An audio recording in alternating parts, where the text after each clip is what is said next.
दोस्तों, छठ पूजा कब है, कैसे करें? छठ पूजा नहाए खाए की परंपरा, क्या खाना चाहिए और क्या नहीं? छठी मैया को 3 चीज कभी मत चढ़ाना, व्रत टूट जाता है। संतान को होते हैं कष्ट। छठ में कौन से कपड़े पहनना चाहिए और कौन से नहीं? इस रंग के कपड़े कभी मत पहनना, व्रत टूट जाता है।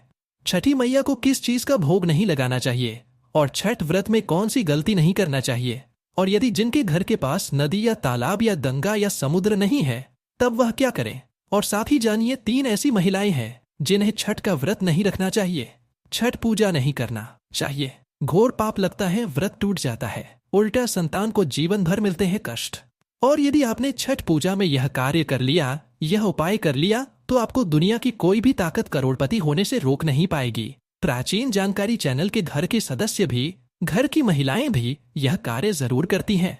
दोस्तों, हिंदी पंचांग के अनुसार छठ हर वर्ष कार्तिक मास के शुक्ल पक्ष की षष्ठी यानी छठी तिथि पर मनाया जाता है।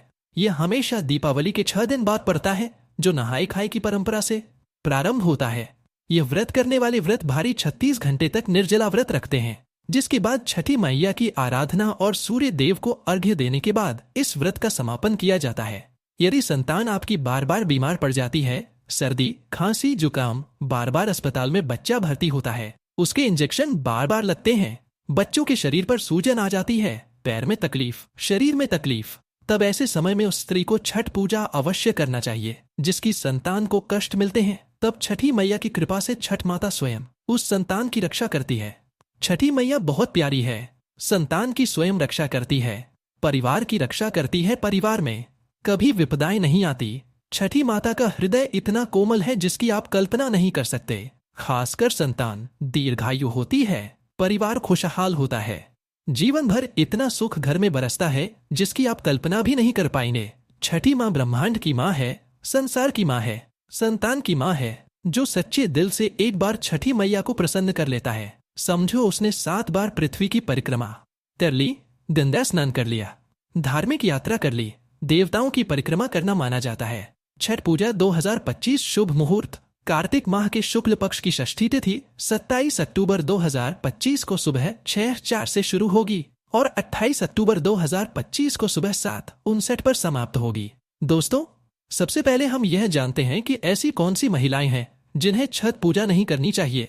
लगता है घोर पाप और व्रत टूट जाता है, छठी मैया क्रोधित हो जाती है। हम यह भी बताएंगे माता को क्या चढ़ाना चाहिए, क्या नहाने में क्या खाना चाहिए और क्या नहीं। हम इस वीडियो में बारी बारी जानकारी बताएंगे, तो वीडियो आज की बहुत ही सुंदर है, अंत तक बने रहे। सुंदर सी वीडियो को पहले लाइक करें और हमारे चैनल को सब्सक्राइब जरूर करें। सच्चे दिल से कमेंट में लिखें, जय हो छठी मैया की। छठी मैया स्वयं आपकी संतान की रक्षा करेंगे। आपके घर में छठी मैया खुद चलकर आएंगी, माँ का होगा वास। दोस्तों, छठ पूजा का व्रत ऐसी महिलाएं गलती से भी ना रखें, अन्यथा आपकी संतान की मृत्यु हो सकती है, पति पर भारी संकट आ सकते हैं, उल्टा आप पाप के भागीदार बन सकते हैं। ऐसी महिलाएं छठ पूजा से रहे दूर। दोस्तों, कार्तिक मास की षष्ठी को छठ मनाई जाती है। छठे दिन पूजी जाने वाली षष्ठी को बिहार में आसान भाषा में छठी मैया कहकर पुकारना है।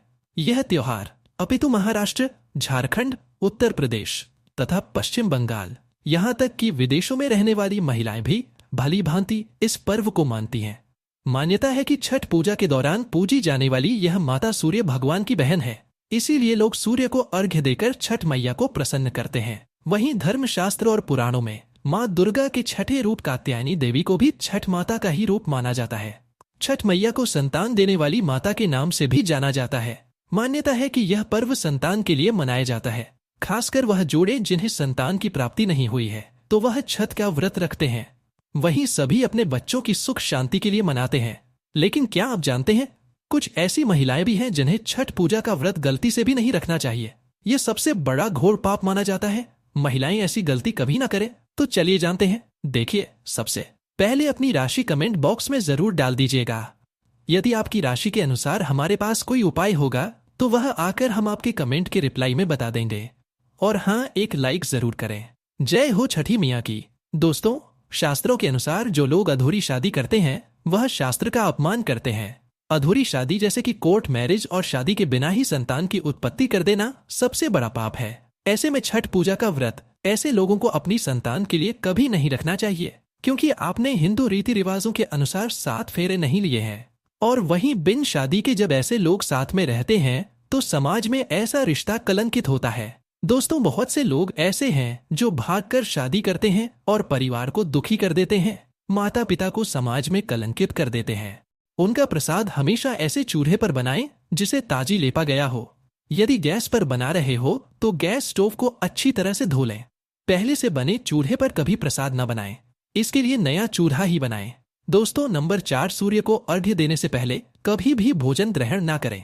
घोर पाप लगेगा। व्रत भारी लोगों को पहले और दूसरे दिन सूर्य को जल देने के बाद ही भोजन करना चाहिए। व्रत के दौरान भोजन के प्रति मन में लालसा ना रखें, व्रत टूटता है। नंबर 5, छठी मैया से मांगी मन्नत अगर पूरी हो जाए तो आपको अपनी मन्नत का पूरा होने की विशेष पूजा जरूर करनी चाहिए, अन्यथा मैया के प्रकोप का सामना करना पड़ सकता है। नंबर 6, छठ का व्रत करने वालों को जमीन पर 4 दिन तक सोना चाहिए। छठ पूजा वाले कमरे में ही अपना आसन लगाना चाहिए। ऐसे में आपको छठ मैया का ध्यान करते रहना चाहिए। इससे माँ आपके व्रत को संपूर्ण करती है और कोई भी विघ्न बाधा नहीं आती है। नंबर 7, जिस जगह पर प्रसाद बन रहा हो वहां साधारण भोजन भी नहीं बनाना चाहिए, साथ ही साथ उस स्थान पर खाना भी वर्जित है। दोस्तों, नंबर 8, प्रसाद बनाते हुए नमक का हाथ भी किसी पूजा की वस्तु या प्रसाद से नहीं छूना चाहिए। दोस्तों, नंबर 9, पूजा के दौरान अपनी वाणी को बुरी बातों से थोड़ा दूर रखें। जुबान पर गंदे विचार भी नहीं लाना चाहिए। छठी मैया का आशीर्वाद पाने के लिए मन में गंदे विचार नहीं लाने चाहिए। नंबर 10, घर में पूजा के दौरान झूठे बर्तन और गंदे कपड़ों का ढेर बिल्कुल नहीं होना चाहिए। इससे छठी मैया क्रोधित हो जाती है और व्रत टूट जाता है। छठी मैया को साफ सफाई बहुत पसंद है। व्रत के दौरान अपने घर को साफ सुथरा रखें और गंगाजल से छिड़काव अवश्य कर लें। इससे पूरा घर पवित्र हो जाता है और छठी मैया का आशीर्वाद प्राप्त हो जाता है। दोस्तों, आज हम आपको छठी मैया की कृपा पाने के लिए एक ऐसा उपाय बताएंगे जिससे आप सबसे जल्दी करोड़पति हो जाएंगे। मैं छठी मैया की सौगंध खाता हूँ, अगर आपने यह उपाय कर लिया तो आपको दुनिया की कोई भी महाशक्ति, कोई भी व्यक्ति करोड़पति होने से, धनी होने से धन, ऐश्वर्य, प्रगति, सौभाग्यशाली, उत्तम जीवन साथी, धन संपदा, सकारा, ऊर्जा प्राप्त करने से कोई नहीं रोक पाएगा। यह उपाय आप कॉपी पेन पर लिखकर रख लें, आपके बहुत काम आएगा। हम उपाय बताने वाले हैं। उपाय को ध्यान से सुनना, आपकी कायाकल्प हो जाएगी। लेकिन वीडियो में आगे बढ़ने से पहले आपसे निवेदन था, वीडियो जरूर लाइक कर दीजिए। यह उपाय छठ पूजा वाले दिन ही करना है। आइए जानते हैं उपाय। यह उपाय आपको प्राचीन जानकारी चैनल पर ही मिलेगा। यदि कोई और यह उपाय बताए तो समझो वह फ्रॉड है। देखिए, एक नमक का पैकेट ले लें, पिसा हुआ ढेरी वाला ले सकते हैं, और एक पानी की बोतल और इक्वान की दक्षिणा तथा 100 ग्राम की सरसों के तेल की बोतल और 50 ग्राम सूखी लाल मिर्चें, 500 ग्राम चावल और 500 ग्राम उड़द की काली दाल और 5 के बताशे। ये सभी 8 सामग्री एकत्रित कर लें, किसी कपड़े में बांध ले या थैली में ले लें। सभी सामग्री को मिक्स मत करना, अलग अलग पैकेट में एक ही थैली में डाल लें। अब अपने शिशु के ऊपर से, संतान के ऊपर से 7 बार उतारा करें। अब यह सामग्री किसी गरीब व्यक्ति को दान में दे देना। मैं छठी मैया की सौगंध खाता हूँ, मैं प्राचीन जानकारी छठी मैया की सौगंध खाता हूँ। यदि आपका बच्चा, आपका शिशु स्वस्थ ना हो जाए, आप धनी ना हो जाए तो मुझे बताना। आप हमारे चैनल को अनसब्सक्राइब कर देना, आपका भाग्य बदल जाएगा। यदि आप व्यापारी हैं तो आपका व्यापार 100 गुना बढ़कर चलेगा।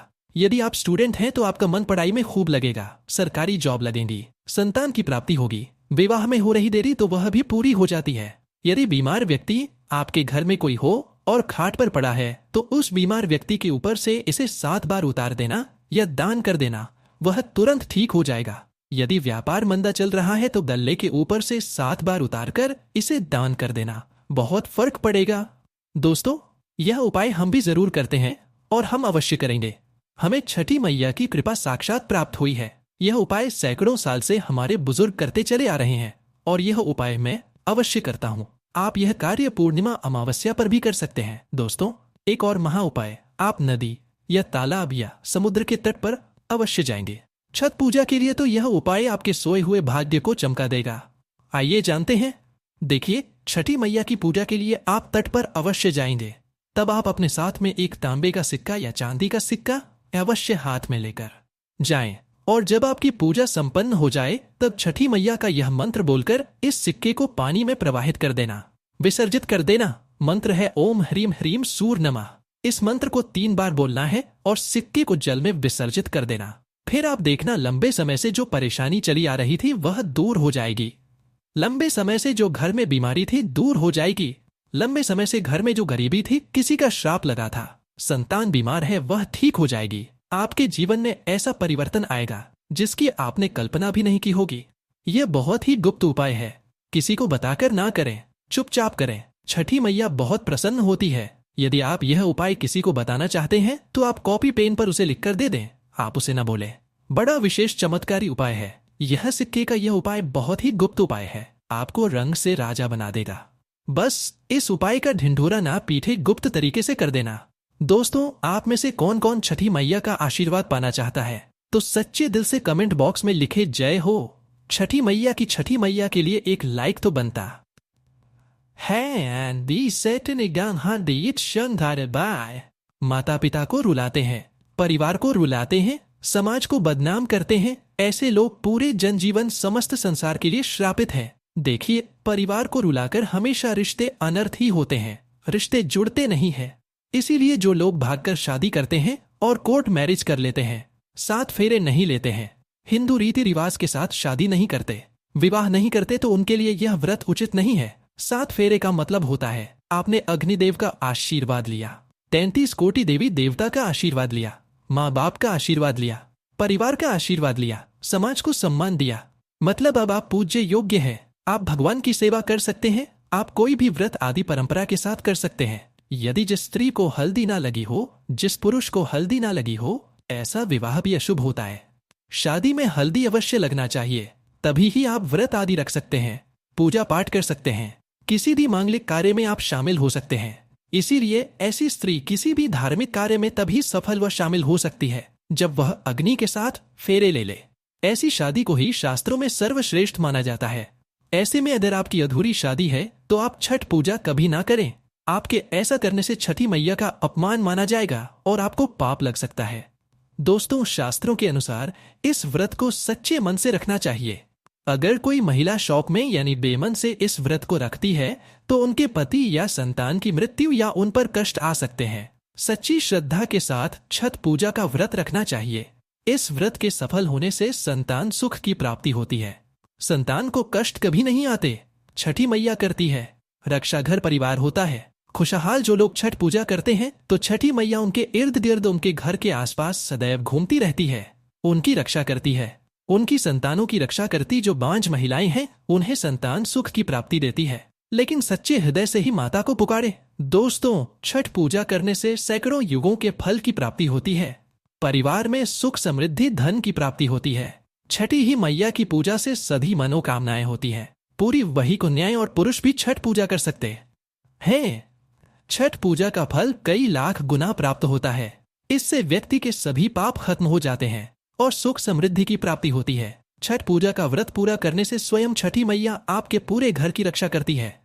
दोस्तों, अब यह भी जान लेते हैं कि छठ मैया को ऐसी कौन सी 3 चीजें हैं जो नहीं चढ़ानी चाहिए, भयंकर पाप लगता है। दोस्तों, नंबर 1, सूर्य भगवान को अर्घ देने के लिए तांबे का लोटा ही प्रयोग करें, लेकिन भूलकर भी चांदी, स्टील, शीशा और प्लास्टिक के बर्तन से अर्घ नहीं देना चाहिए, इससे व्रत टूट सकता है। दोस्तों, नंबर 2, व्रत के दौरान घर में कभी भी मांसाहार न बनाएं और न ही परिवार में किसी को खाने दें। जो लोग इस दिन लहसुन प्याज का खाना बनाते हैं और खाते हैं तो उन्हें छठी मैया उल्टा बर्बाद कर देती है, श्राप दे देती है। इस दिन छठी मैया को भोग लगता है, तो घर में यदि आपके परिवार में किसी ने व्रत रखा है तो आप भी लहसुन प्याज का इस्तेमाल न करें। आप किसी और दिन को खा सकते हैं, लेकिन मांस, मदिरा, लहसुन, प्याज आदि ना खाएं। मान लीजिए छठ व्रत आपकी बहन ने रखा है और आप दूर भी रहते हैं, तब भी आप लहसुन प्याज न खाएं, नहीं तो उनका व्रत टूट सकता है। साथ ही साथ व्रत के दौरान घर में मदिरा आदि और धूम्रपान भी नहीं करना चाहिए। दोस्तों, नंबर 3, छठी मैया का प्रसाद बहुत ही शुद्धता के साथ बनाया जाता है।